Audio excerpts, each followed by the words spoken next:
All right, NFL fans, buckle up. Week 6 was a wild ride, and we're diving deep into all the action. That's right, we're breaking down the biggest surprises, analyzing those nail-biting finishes, and, well, we'll also unpack some of those games that were, let's just say, less than aesthetically pleasing. You said it! Let's jump right in with a game that nobody saw coming. The Lions put up a staggering 47 points against the Dallas Cowboys. 47-9. I mean, did anyone have that on their bingo card? Not a chance. 507 total yards of offense for the Lions. The Cowboys' defense had absolutely no answer for them. Remember all that talk about Dak Prescott being a potential MVP candidate this year? Right. And it wasn't just that the Lions won, it was how dominant they were. It's like they took all that pregame hype about the Cowboys and used it as fuel. Absolutely. And speaking of exceeding expectations, how about rookie quarterback Caleb Williams leading the Bears to victory in London? 4 touchdowns. Not bad for a guy playing his first NFL season, let alone playing it overseas. And it's not just Williams. We're seeing rookie quarterbacks exceeding expectations all across the league this year.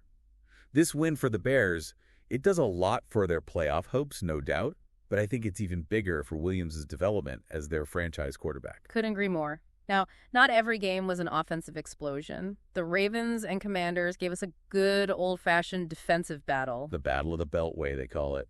Always a tough physical game between these two. You know what they say, defense wins championships. But for anyone who might not be familiar with this rivalry, what makes this matchup so special?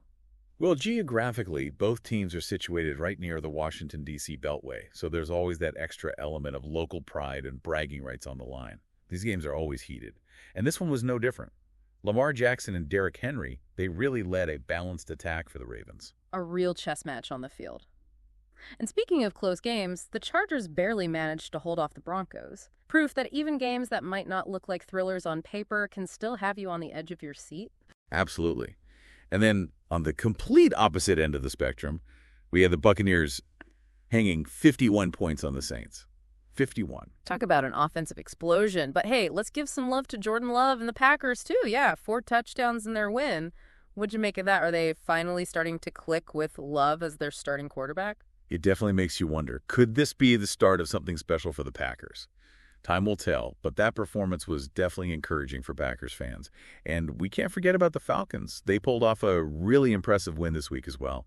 Quietly building something special down there in Atlanta. But let's be honest, not every game can be a shootout. Sometimes you just got to grind out a win, even if it's, well, ugly. And that's exactly how Joe Burrow described the Bengals' win on Sunday Night Football.